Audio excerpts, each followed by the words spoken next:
Hello friends, welcome back. आज इस video में मैं आपसे बात करूंगा आपके बारे में। नो योरसेल्फ यानी अपने आप को किस प्रकार से हम जान सकते हैं या हम अपनी पर्सनैलिटी को किस प्रकार से पहचान सकते हैं। काफी वीडियोस में मैंने आपसे कहा है कि अपनी स्ट्रेंथ, अपनी वीकनेस, ये सब आपको पता होनी चाहिए, तभी आप एक अच्छे परफॉर्मर या अच्छे इंसान बन सकते हैं। और इसे जानने के लिए जो पैरामीटर्स हैं या आपको क्या जानना है अपने बारे में, क्योंकि बिना किसी गाइडलाइन के इसी तरह से कुछ जॉट डाउन करना अपने बारे में, ये संभवतः आपको अच्छा रिजल्ट नहीं देगा। इसीलिए मैंने सोचा इस वीडियो में मैं आपको वो टिप्स बताता हूं जिनके बेस पर आप अपनी पर्सनैलिटी का एनालिसिस कर सकते हैं और एक तरह से कहें कि अपने बारे में जान सकते हैं। इससे पहले कि मैं वीडियो में आगे जाऊं, मेरी आपसे रिक्वेस्ट है कि चैनल को सब्सक्राइब और वीडियो को लाइक करना ना भूलें। अब आपके टॉपिक पर, आपकी पर्सनैलिटी या किसी की भी पर्सनैलिटी को पहचानने के लिए यदि शुरू से हम देखें तो उसके परिवार, फैमिली, जहां वो पैदा हुआ है, जहां उसका बचपन गुजरा है, उसकी स्कूलिंग, उसका जो बैकग्राउंड है, वह बहुत बड़ा रोल प्ले करता है। तो आपको अपने बैकग्राउंड के हिसाब से, अपने फैमिली के हिसाब से आपने कुछ कल्चर, कुछ डिसेंसीज, कुछ अच्छी लर्निंग ली होंगी। आप उन्हें अगर प्रैक्टिस करते हैं तो उन्हें नोट डाउन कीजिए, ये आपकी स्ट्रेंथ है। आपने कभी गलतियां की होंगी, आपके जो बड़े हैं, टीचर्स हैं या गाइड हैं, उन्होंने कभी आपको किसी चीज पर टोका या डांटा होगा। उनमें जो आप सुधार कर पाए वो आपकी स्ट्रेंथ बन गई है, और जिनमें अभी भी लगता है सुधार की जरूरत है, वो आपकी आज भी वीकनेस है। नेक्स्ट चीज जैसे हम देखते हैं कि आपकी क्वालिफिकेशन, आप कितने पढ़े लिखे हैं और उसमें परफेक्शन कितनी है। फॉर एग्जाम्पल, आप देखते हैं काफी सारे ग्रेजुएट हैं, लेकिन कुछ ग्रेजुएट हैं जो एक्सेल आउट कर जाते हैं, आईएएस पीसीएस बन जाते हैं, आईपीएस बनते हैं। कुछ ग्रेजुएट्स हैं जो नेक्स्ट लेवल की सर्विसेज करते हैं। कुछ ग्रेजुएट्स ऐसे हैं जो बहुत ज्यादा अचीव नहीं कर पाते। तो ये भी एक क्वालिफिकेशन सिर्फ बताने से नहीं, आपकी उसमें एक्सपर्टाइज कितनी है या आपका कैलिबर उस क्वालिफिकेशन में कितना है, ये इंपॉर्टेंट है। फिर है आपका जो एक्सपीरियंस है, काम करने के बाद आपकी एजुकेशन और आपका जो एक्सपीरियंस है वो कितना बड़ा है। आपने उस एक्सपीरियंस में कौन कौन सी अपनी नई स्किल डेवलप की है, क्योंकि सिंपल ग्रेजुएशन, पोस्ट ग्रेजुएशन या डिग्री लेने के बाद हमें अपने आप में कुछ ग्रो करना होता है, तभी हम समाज के लिए या किसी ऑफिस एनवायरनमेंट के लिए हम अपने आप को फिट बना पाते हैं। जैसे काफी एक फेमस कहावत है कि किसी की भी जो रफ एजेस हैं वो ट्रिम करने से ही उसकी पर्सनैलिटी निखरती है। बड़े से बड़े जो हिस्टोरियन हुए हैं, जिन्होंने हिस्ट्री क्रिएट की है दुनिया के लिए, उन्होंने अपनी पर्सनैलिटी को निखारने के लिए काफी मेहनत की है। ऐसा नहीं है कि उन्होंने कुछ क्वालिफिकेशन ले ली और वो वैसे ही चमक गए। उन्होंने दिन रात मेहनत की है अपने आप को एक लेवल से ऊपर ले जाने के लिए। ये ऑटोमेटिक नहीं होता है, इसमें काफी मेहनत और आपकी लगन और आपकी सच्चे दिल की जो निष्ठा है वो लगी होती है, तभी आप ये अचीव कर पाते हैं। फिर आपका है बिलीफ सिस्टम। आप किस चीज पर ज्यादा विश्वास करते हैं। बचपन से शायद आपको कुछ चीजें बताई गई होंगी, आप उनको बिलीव करते हैं, बहुत अच्छी बात है, लेकिन बिलीफ एक ब्लाइंड फेथ नहीं हो सकती है। फॉर एग्जाम्पल, मैं आपको एक एग्जाम्पल बताता हूं इस बारे में, ब्लाइंड फेथ और सही बिलीफ का फर्क क्या है। मैं एक बार सफर कर रहा था ट्रेन में, तो जैसे हमारे यहाँ रिचुअल्स हैं कि जैसे ही कोई बड़ी नदी आती है, उसे हम जब पार करते हैं तो सभी उसमें कुछ सिक्के डाल दिया करते हैं। ये हमारी हिंदू प्रथा रही है, लेकिन इसका जो बैकग्राउंड है, ये ऐसा क्यों है, इसे यदि हम नहीं समझते और इस रिचुअल को आज भी फॉलो करते हैं तो शायद हम सही रास्ते पर नहीं हैं। पहले समय में क्या होता था कि हमारी जो नदियां होती थी उन्हीं के आसपास हम गांव शहर ये सब बसाते थे। आपने देखे होंगे जो बड़े बड़े शहर हैं आज भी वो सब किसी नदी के किनारे पर बसे हुए हैं। दिल्ली देखिए, बनारस देखिए, इलाहाबाद देखिए, इस तरह से। अब ये कारण क्या था, जब भी लोग पुल को क्रॉस करते थे या नदी के पास जाते थे, जैसे पानी की पूजा होती थी, वो नदी में अपने सिक्के डालते थे। उस समय के सिक्के जो होते थे वो तांबे के होते थे। आप सबको मालूम है कि तांबे का सिक्का एक वाटर प्योरीफायर है, पानी को शुद्ध करता है, और उस समय पे नदी का पानी पिया जाता था, उसी में लोग नहाते थे, वो हर चीज के लिए इस्तेमाल होता था। लेकिन आज की तारीख में नदियों के अंदर पॉल्यूशन होने की वजह से हम कई नदियों का पानी डायरेक्टली नहीं पी सकते हैं, और अब हम अगर सिक्का उसमें डालते हैं तो उसमें उस समय के सिक्के तांबे के थे, आज के सिक्के एल्यूमिनियम के या निकल के हैं, जो कि पानी में डलने के बाद वो पानी को नुकसान करेंगे, फायदा नहीं करेंगे।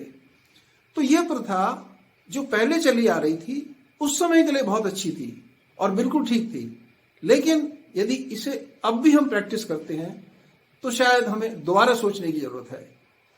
मैं कोई किसी की फीलिंग आहत करने के लिए नहीं बता रहा हूं, ये एक लॉजिकल चीज है। ये होता है आपकी क्वालिफिकेशन और आपके एक्सपीरियंस या बिलीफ सिस्टम को लेवल करने के लिए। अगला है जो आपका विश्वास।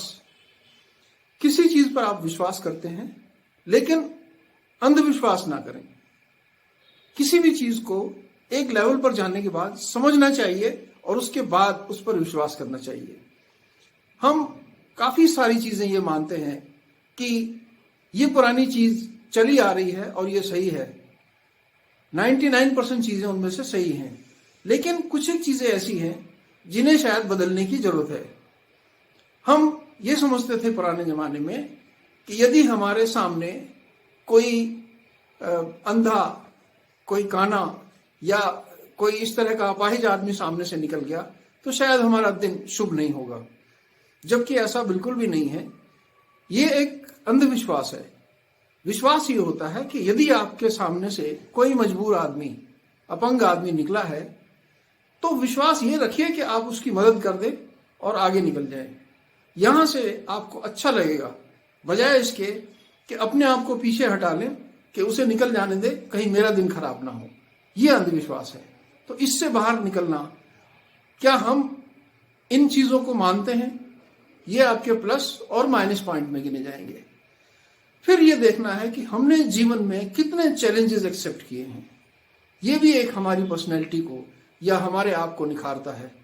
यदि हम हर मुश्किल से भागते रहे हैं तो इसका मतलब कहीं ना कहीं चैलेंजेस को एक्सेप्ट करने की हमारी जो क्षमता है वो बहुत कमजोर है। यानी हमारी ये पर्सनैलिटी में, हमारे अपने आप में एक ये कमी है। यदि हमने चैलेंज एक्सेप्ट किए हैं और उनसे हम आगे निकले हैं, उनसे पार निकले हैं, या कई बार जीवन में हमने फेलियर को एज ए चैलेंज लिया है, किसी कारण से हम सफल नहीं हो पाए, हमने दोबारा ठान लिया कि मैं 4 गुनी मेहनत करूंगा और दोबारा सफल होकर दिखाऊंगा, उसे एक चैलेंज लिया है। ये हमारी पर्सनैलिटी का एक्सपीरियंस और ये हमारा प्लस पॉइंट बन जाता है। यदि हम उसे छोड़ करके भाग गए तो ये एक माइनस पॉइंट होता है। अब आप ये सोच रहे होंगे कि ये मैं अगर लिखूंगा तो लोगों को पता चलेगा। सच बात यह है कि आप पूरी दुनिया से झूठ बोल सकते हैं, अपने आप से झूठ नहीं बोल सकते। मैं ये जो पर्सनैलिटी आपको बता रहा हूं, अपनी खुद की पर्सनैलिटी पढ़ने के लिए, वो इसलिए बता रहा हूं ताकि आप जब भी कोई काम शुरू करें या जब भी कोई नया चैलेंज एक्सेप्ट करें तो आपको पता होना चाहिए कि आपकी लिमिट या आपका दायरा कहां तक है और आप कितनी दूर तक जा सकते हैं, और उसी हिसाब से अपने चैलेंजेस को मॉडरेट करें, उसी हिसाब से उन चैलेंजेस को हैंडल करें। ये इसलिए जरूरी है। अपने बारे में जानना दूसरे के बारे में जानने से ज्यादा इंपॉर्टेंट होता है।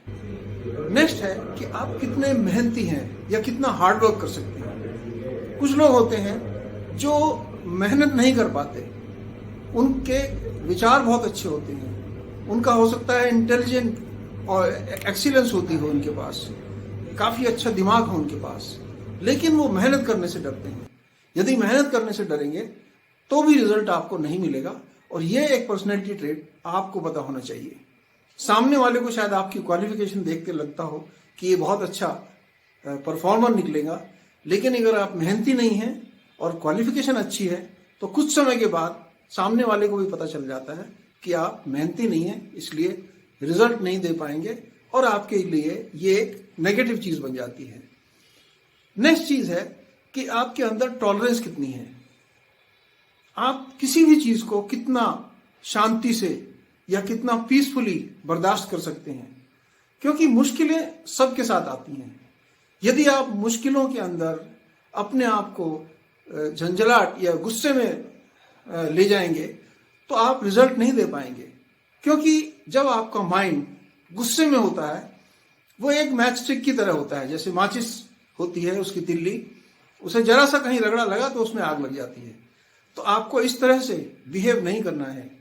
और क्या आप मैच स्टिक हेड की तरह है, ये आपको पता होना चाहिए। और यदि है तो इसको, ये कमी है जो इसको ठीक करने की आपको जरूरत है, क्योंकि जब तक आप पीसफुली नहीं सोचेंगे, जब तक आप शांति और धैर्य से काम नहीं करेंगे, सब चीजों में गड़बड़ होने के चांसेस बहुत ज्यादा रहते हैं। नेक्स्ट है कि आपका परसिस्टेंस कितना है, किसी भी काम को जैसे करने का जज्बा क्या है आपके अंदर, या आप किसी भी काम को ठान लेते हैं कि उसे मैं पूरा करके दिखाऊंगा। आपकी जिंदगी में अच्छा क्या घटा है, खराब क्या घटा है। जो अच्छा घटा है उसने शायद आपकी पर्सनैलिटी को सपोर्ट किया होगा, लेकिन जो खराब घटा है, क्या उसको अभी आप माइंड में लेकर के चल रहे हैं, क्या वो बोझ दिमाग में लेकर के ढो रहे हैं। यदि ऐसा है तो आपको उससे बाहर निकलने की जरूरत है, क्योंकि आपके जीवन में जो भी बुरा घटा है आपको उससे आगे चलना चाहिए, बजाय इसके कि उसी के बारे में सोचते रहें और मेरे साथ ये खराब हुआ है और मेरे साथ ये गड़बड़ हुआ है, इसलिए मैं अब आगे नहीं जा सकता हूं। नेक्स्ट, आपके पर्सनैलिटी ट्रेट में पता होना चाहिए कि क्या आप सामाजिक आदमी हैं या आप आइसोलेशन में रहना पसंद करते हैं।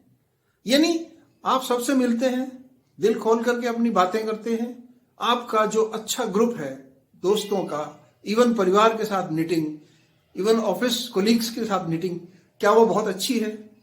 यदि ऐसा है तो आपको रिजल्ट बहुत अच्छे मिलेंगे, मुश्किल के समय अच्छी एडवाइस मिलेगी। यदि ऐसा नहीं है, आइसोलेशन में आप रहते हैं, तो आप टीम प्लेयर नहीं हैं और आपको शायद मुश्किल समय पर या जब आपको किसी चीज की सलाह की जरूरत है, कोई आपको सलाह देने वाला नहीं होगा, क्योंकि आप अकेले रहते हैं। तो ये एक वीकनेस है, इससे बाहर निकलिए। इसे कहते हैं जैसे शेल के अंदर चले जाना।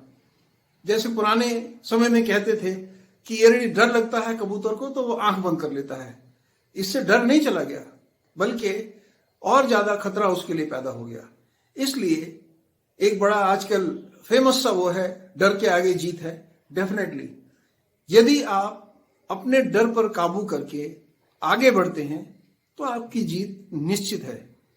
ये कुछ पर्सनैलिटी ट्रेट्स आपने अपने आप में ढूंढने हैं, और आप कितने पॉजिटिव हैं या कितने नेगेटिव आपकी क्वालिटीज हैं, इन्हें एनालाइज कीजिए, इनका बैठ करके मनन कीजिए। और ये कोई जो कमियां हैं रातों रात ठीक होने वाली चीज नहीं है, इन पर आप काम करना शुरू कीजिए। आप 1 महीने में अपनी एक कमी दूर करने की कोशिश कीजिए, प्रैक्टिस कीजिए। आप दूसरों से सलाह लीजिए या अपने आप से बात कीजिए, अपने आप से वादा कीजिए कि मैं ये सब करके दिखाऊंगा। तब आपकी पर्सनैलिटी एक अच्छी पर्सनैलिटी बनती जाएगी और आप एक पॉजिटिव, कामयाब इंसान और खुश इंसान बनेंगे। इस वीडियो में मैं आपसे यही बात करना चाहता था। मुझे उम्मीद है कि मैं अपनी बात आपको समझा पाया हूं।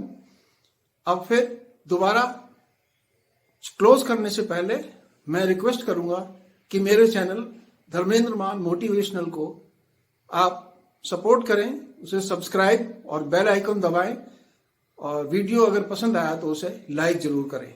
तब तक खुश रहें, टेक केयर, गॉड ब्लेस।